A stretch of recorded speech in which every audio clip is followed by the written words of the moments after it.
Hello friends and welcome to another video. I'm Maile if you're new here, and today I'm going to talk about my obsession with Jonathan Bailey specifically, but all things Bridgerton because I am obsessed with Bridgerton like the rest of the world. So come along with me as we chat about specifically my favorite Bridgerton story, The Viscount Who Loved Me, and its season of the Netflix show and how the two compare, what I love, what I hate, just all my unfiltered thoughts happening now. So let's get into it.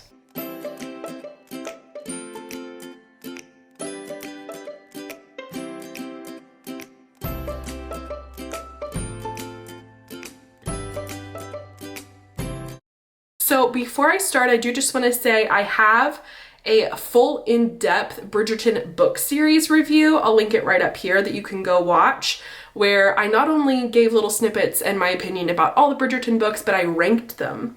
And I love reading through that comment section because I asked you guys to tell me your ranking of the Bridgerton series if you've read it all. And I just love like hearing everybody's opinion about which book is their favorite, which character is their favorite, which one they don't like as much.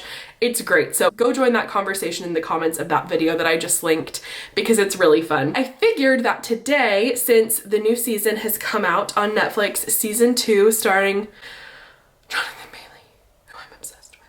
Oh my God, I love him so much. As Anthony Bridgerton, who is my favorite Bridgerton, and it's my favorite book of the Bridgerton series, so I thought I've got to do a freaking video on this. Okay, so first things first, Anthony in the first book slash season is like the most unlikable character ever, like the most unlikable. He's even more unlikable, I would argue, in the books than he is in the show, and he's super unlikable in the show.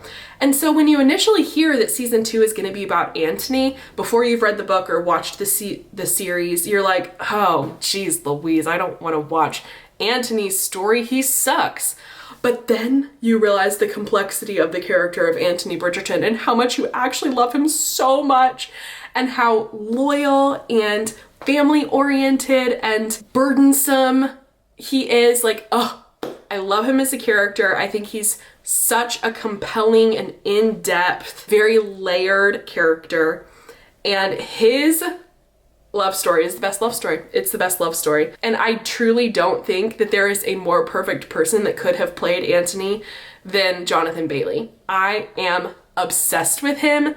First of all, he is so pretty to look at. But second of all, he is just such a good actor. Like, he is one of the most natural actors I've ever seen. If you're a musical theater person, then Google him singing in the last 5 years. He played Jamie in the last 5 years with Samantha Barks in 2019. Oh my God. It's so good. He's so good. I love him so much. Okay, Miley, calm down. So Jonathan Bailey, A+ performance, perfect Anthony, could not get more perfect, okay? And then you go to Kate, who Kate is my favorite character in the entirety of the Bridgerton series. In the books, she is just like the perfect character to read. Like, she is the embodiment of my perfect character to read. I think she's so compelling. You have so many good reasons to believe in her as a good person. She's an incredible sister. She's self-sacrificing. She puts her family first, but she also is super outspoken and charismatic and can hold her own in a conversation, and so true to what she believes. Just like the best character. Also super stubborn and short-tempered and just like the perfect flawed but good character. Ugh, I just love Kate so much. And Simone Ashley, she was perfect. She was the perfect Kate. Now, I do have a bone to pick, just a tiny bone to pick about Kate. And it's tiny, okay? I think that overall, my impression of Kate as a character in the series was different than Kate in the books. In a very like subtle way. I think Kate in the series was a little bit more stringent, strict, not as playful as the Kate in the book, not as much of a jokester as Kate in the book. She was just a little bit more rigid overall than the Kate in the books. Now, I do not think that has anything to do with Simone Ashley's portrayal of her. It was very clear to me that that was just that character in the writing. It was just a little bit different than the Kate in the books, which was fine. Like I said, I thought it was very subtle and it didn't bother me a whole lot. I just would have liked to see that character be the exact same character as who she is in the book. And that's really hard to translate perfectly. So I get it. And I wasn't super bothered by it, but it is something worth pointing out. And let me know down in the comments, if you love Kate, were you just a tiny bit disappointed in the overall character of who she was presented as in the series like I was? Let me know down below, because I'd be curious to see if maybe it's just all in my head. If I have like too perfect of expectations of how Kate should be. But nonetheless, I loved her. Loved her so much. Her portrayal was fabulous. And also worth mentioning, and I talked about this in my other Bridgerton video that I did, I think the show does such an incredible job at elevating the series by including the diversity that it does, just showcasing so much diversity within the cast in a way that doesn't like make it seem on the nose or like they're placating. It just seems like, yeah, this is normal. And I love that. That's something that was totally enhanced. It's not present in the series, but they totally like made that clearly intentional choice for the show. And I think that is, honestly, I think that's part of the magic of why people love Bridgerton so much. That, and also the modernization, all the beautiful colors, they just clearly spared no expense in creating this world and making it as appealing to watch as possible. And the diversity is A+ fantastic. Love that they made that addition to the show. One of the big changes that I really loved that they took from the book and made it different in the series was that in the book, if you're not familiar, Anthony doesn't want to make a love match, but it's not because he watched his mother totally break apart when their father died and just be completely wrecked, and he didn't want that experience to happen to him in his own life. I love the way that the show explored that, but that's not how it happens in the book. In the book, it happens as Anthony doesn't want a love match because he's convinced that he's going to die early like his father did. He's got this trauma from experiencing his father's death, of such a young and healthy and active man be taken down and killed by something as tiny as a bee sting and abrupt as a bee sting. He's just like resigned to his own fate, that that's going to happen to him too. So he doesn't want to put his future wife through heartbreak because he knows he's going to die early. Now, we as the reader know that that's completely illogical. And it's an annoying but also compelling theme to read, of just watching his inner turmoil throughout the book of working against his feelings for Kate because he can't fall in love, because he can't commit to someone at that level and know he's gonna die early, even though we know that's not gonna happen to him. It's okay, buddy. Like, you don't need to take on that stress. But so in the book, that's very centered on Anthony's relationship with his father and his trauma with his father and his history and past with his father and how his father's death affected him. And I loved how in the series they flipped that and made it a lot more about his relationship with his mother. Obviously, it's easier because you don't have to do very many flashbacks. You don't have to introduce and set up the new character of his father in a really like intense way. You have some of the flashbacks that explain his trauma, but I love that they just shifted the focus and made it more son-mother relationship, that he didn't want to fall in love because he didn't want to go through the turmoil that his mother went through. I love that you got so much more insight into their dynamic and his feelings of responsibility of being the man of the house, and how he had to jump in and take care of everything and manage the house because his mother was just completely broken and couldn't do it.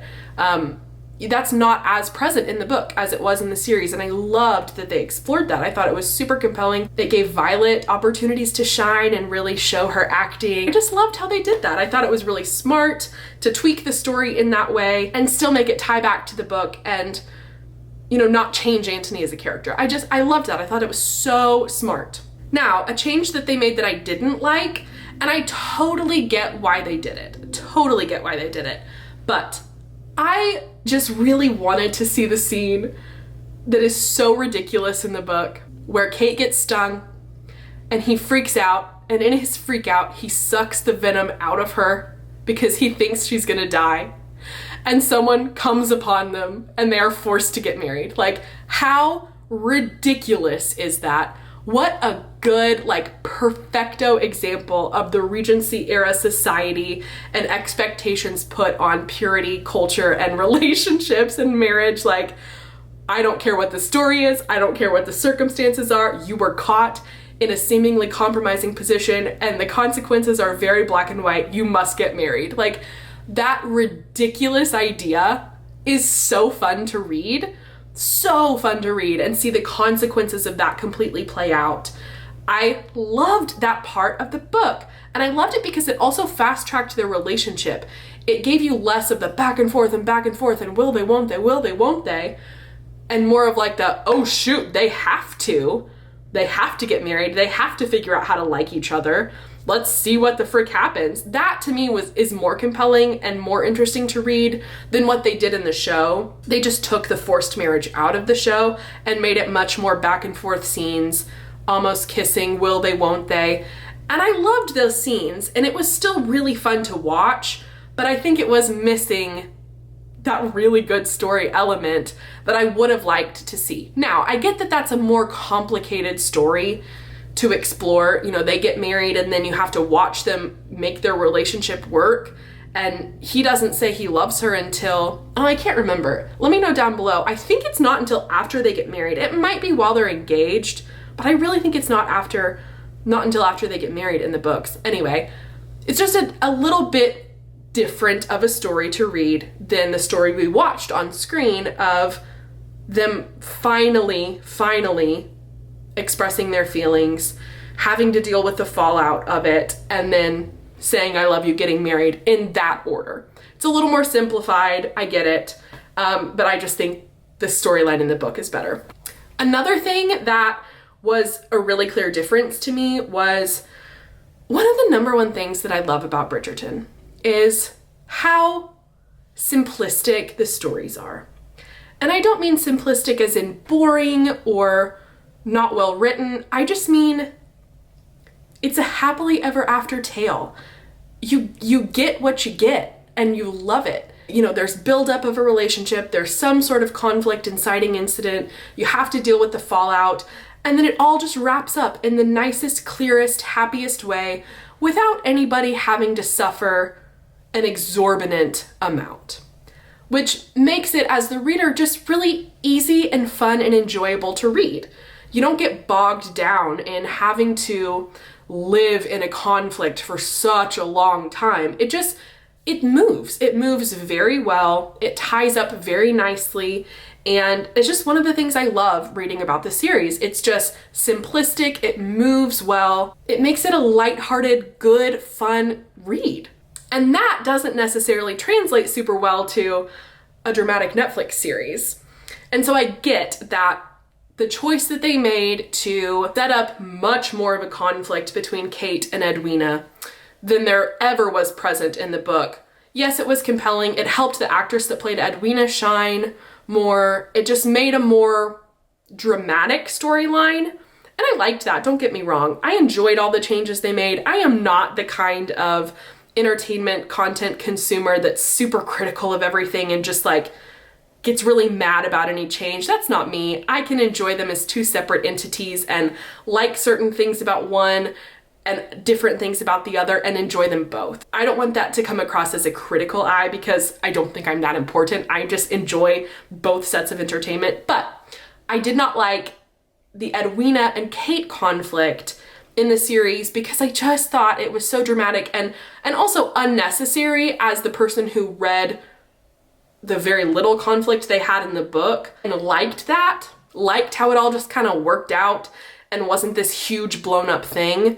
I appreciated that, and that's what I, was expecting to see. And so when the show took it to much more dramatic conflict between the family, I don't know.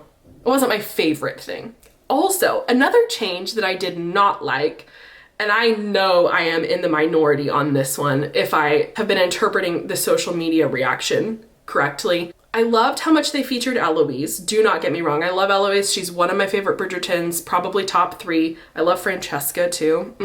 I should do a whole video on rating the Bridgerton siblings. Maybe I'll do that next as a part 2 to this. Let me know down below if I should do that video next. Maybe I will, maybe I won't, I don't know. But I love how much they featured Eloise. I loved her side plot of exploring feminism and growing her mindset and worldview. Loved that. I did not love that that was tied to a semi-romance in this, I think his name was Theo character. I don't get the point of him. He's a total add-on. It's this forbidden love trope because he's not from the same level of society that she is. And there's nowhere for that to go. And it distracts from Eloise's story that ultimately happens. And I don't know, I would have loved to see her sneaking off, thwarting her family, and going to feminist talks and reading feminist papers without having a man attached to it, you know? I think that would have been just as compelling to watch, if not more to me. I don't know, it seemed a little pointless to me, but I think people ship them and love them, and probably mostly people who I'll venture to say haven't read the books. But let me know down below, did you love the Eloise and Theo relationship, or were you like, nah, I could take it or leave it? Because I definitely was like, I wish they hadn't have added that. I liked how we got different siblings, and they didn't just focus on Eloise, but we focused a little bit on Benedict's story, a little bit on Colin. I can't wait for the day that there's more about Francesca and Hyacinth. Gregory, I could take or leave. Again, I'm definitely gonna do this ranking video because I have thoughts on Gregory. And all the other siblings as well. So stay tuned for that video. Subscribe right now. But you know, you don't get that in the books. You don't get any other sibling story except for the central one that's happening. And so it's nice to have different subplots, B plot, C plot going on. I liked that. I didn't think there was anything wrong with incorporating more about the siblings than is present in each book. I really liked it. I loved all of the Whistledown additions. I think it was really smart of them to reveal Penelope as Whistledown in the first season, even though we don't actually get revealed that she's Whistledown until the 4th book, until her own book. It was really smart of them, I think, to do that in season 1 because you get such a fun dynamic. You get to follow her as she, you know, figures out how to maintain this business that just keeps growing and growing. And can we please talk about the fact that when she delivers her papers to the printer, she talks in her real accent. We get Nicola's Irish accent, and it's Irish, right?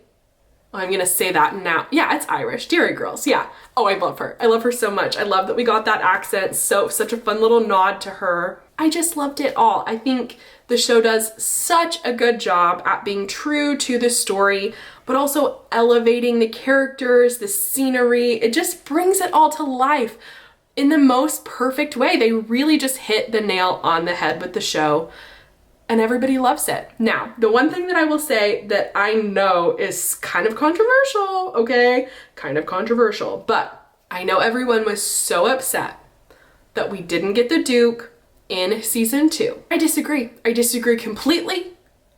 I don't think it's about the Duke. It's never been about the Duke. The series of Bridgerton is not about the Duke. Yes, the Duke is very handsome. He is nice to look at.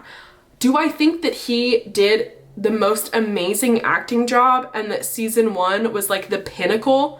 No, I don't. I thought season 2 was so much better acting. I will say, I said it, I'm sorry. And I didn't miss the Duke one bit. Sorry. It's just not about the Duke. And I get that if you're not a Bridgerton reader, you don't automatically understand the way the book goes. You know, each season is about one of the siblings and their love interest, and there's just not room. There's not room to continue pursuing the stories of who we've already settled and heard about and lived their happily ever after. There's just not room, especially once you get down to Hyacinth and Gregory. You can't be keeping up with 7 different storylines when you're trying to tell a new focused A-plot story. You just can't do it. So you have to make some concessions, and you have to enjoy characters while you've got them, live in the moments they choose to give us of those characters, and then be willing to say goodbye when their story comes to a close. I love that Daphne was still present. I think that was a very appropriate choice. She's one of the siblings, and I think all of the siblings will always be present in each season in some capacity. But if you think about it, we barely even got any FaceTime with Francesca, for example. And that's okay because her story is told later on.